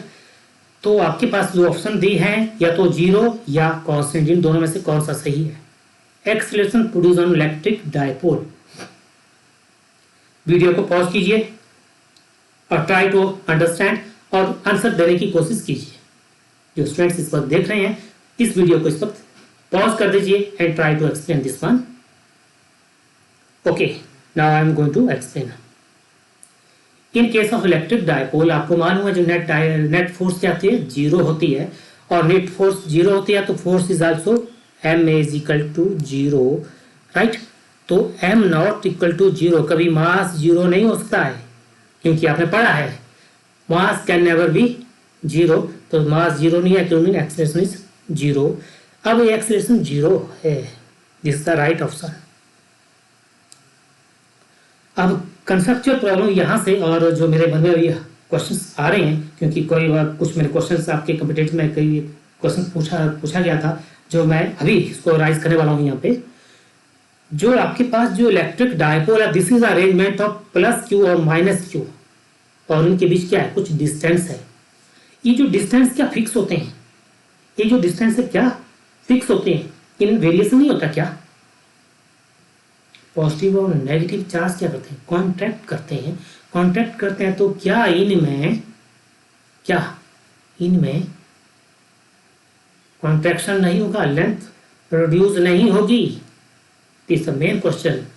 जब आप इलेक्ट्रिक डाइपोल मोमेंट का जब केस फॉलोअप करें और इस केस को आप अंडरस्टैंड करें, तो here acceleration is 0, it means उनकी मोशन क्या, दोनों के बीच का जो डिस्प्लेसमेंट है वो ऑलवेज कांस्टेंट, इन दोनों के बीच जो दूरी है वो फिक्स्ड है, इन दोनों के बीच की जो डिस्टेंस है या डिस्प्लेसमेंट है वो क्या है, फिक्स्ड है, इसलिए जो separation distance always same. Okay, zero potential energy का जो कॉन्सेप्ट है बहुत इंपॉर्टेंट है, जो इस वक्त वीडियो को अटेम्प्ट कर रहे हैं। तो जीरो पोटेंशियल एनर्जी का जो कॉन्सेप्ट है, मेरा प्रीवियस लेक्चर जो है इसको पूरे डिटेल में पढ़िएगा, अभी मैं इस कॉन्सेप्ट को इस पे बात करने वाला नहीं हूँ ड्यू टू लॉन्गर टाइम। अब आपके पास जो expression for potential energy of electric dipole, जब आपसे बोर्ड एग्जाम में क्वेश्चन पूछा जाता है तो इस क्वेश्चन को आप सिंपली 2 पार्ट्स में डिवाइड कर दीजिए। पार्ट 1 में पहले सिर्फ आप फोकस कीजिए वर्क के लिए, और सेकंड में पोटेंशियल एनर्जी के लिए, तो आप इस क्वेश्चन को इजीली टैकल कर सकते हैं। These are the tactics. मैंने इस क्वेश्चन को 2 पार्ट्स में डिवाइड कर दिया। पार्ट 1 के लिए डायग्राम अलग से ड्रॉ किया, पार्ट 2 के लिए अलग से ड्रॉ किया। दोनों को जब दोनों को आपने अलग अलग से ड्रॉ किया तो आप इस कॉन्सेप्ट को अंडरस्टैंड कर पाए। अब देखिएगा मैंने क्या किया है, आपके पास टॉर्क है, सॉरी टॉर्क नहीं, आपके पास ये इलेक्ट्रिक डाइपोल है, ये आपको इस पोजीशन पे प्लेस किया है, और इलेक्ट्रिक फील्ड आपकी इस डायरेक्शन में, मेन वर्टिकल प्लेसमेंट है विद द इलेक्ट्रिक फील्ड। मैंने क्या किया, इस टॉर्क को क्या कर दिया, इसको यहां से इसको क्या कर दिया, इसको इस तरह से एंगुलर डिस्प्लेसमेंट दे दिया, तो it mean I had done work, मैंने वर्क किया, और जो वर्क है दैट इज स्मॉल अमाउंट, क्योंकि displacement is small D theta. तो जो टोटल वर्क के लिए मैं कैलकुलस अप्लाई करूंगा, तो टॉ डी थीटा टोटल वर्क आएगा। टॉ डी थीटा, टॉ की वैल्यू अब आपके पास है, आपको मालूम है कि टॉ की वैल्यू को आपने रिमेंबर रखना है, और यहाँ पे अप्लाई कर दीजिए। उसके बाद क्या है, सिंपली साइन ऑफ थीटा का इंटीग्रेशन को ओपन करना है। जिन स्टूडेंट्स को इंटीग्रेशन का कॉन्सेप्ट क्लियर है वो इस क्वेश्चन को इजीली अटेम्प्ट कर लेंगे और वो इक्वेशन नंबर 1 तक इजीली पहुंच पाएंगे। अब इसके बाद जो मेजर मिस्टेक होती है आपके पास इसी इक्वेशन को स्टूडेंट जो है इक्वेशन नंबर 2 या जो पोटेंशियल एनर्जी के रिस्पेक्ट में रिप्रेजेंट कर देते हैं, जबकि पोटेंशियल एनर्जी का जो कॉन्सेप्ट है मैंने कहा मेरा प्रीवियस लेक्चर जरूर अटेम्प्ट कीजिए। क्लियर? तो यहाँ पे मैं जस्ट एक सिंपल सा एक्सप्लेनेशन आपके पास जो आपका जो पोटेंशियल एनर्जी का जब भी आप केस लें जो इलेक्ट्रिक डायपोल का जो अलाइनमेंट होना चाहिए that should be perpendicular to the electric field, और यही कंडीशन है जहां पे पोटेंशियल एनर्जी जीरो। क्योंकि हम क्या करते हैं, पहले हमारे पास क्या होना चाहिए, फिक्स वैल्यू, मींस यहाँ पे अगर पोटेंशियल एनर्जी जीरो है तो देन आई कैन वैल्यूएट, जब मैं यहाँ से यहाँ मूव किया तो पोटेंशियल एनर्जी कितना स्टोर हुआ। ओके, तो सबसे पहले मेरे को जीरो पोटेंशियल एनर्जी का केस इंट्रोड्यूस करना है। तो दिस इज द, अगर वर्टिकल अलाइनमेंट है विद द फील्ड तो ये मेरे पास पोटेंशियल एनर्जी जीरो है, then I move that, right. तो एंगल में वेरिएशन हुआ, यहाँ पे एंगल कितना है 90 डिग्री का, थीटा 1 जो है 90 डिग्री, मैंने 90 से इसको यहाँ पे अब ये टोटल एंगल थीटा 2 ले लिया, that is equal to theta मान लिया। तो angle vary from 90 to theta, और ये तब ये आपके पास इक्वेशन 1 अप्लाई हुआ, और जब इक्वेशन 1 में अप्लाई करेंगे तो आपके पास इक्वेशन नंबर 2 आप इजिली ड्राइव आउट कर सकते हैं।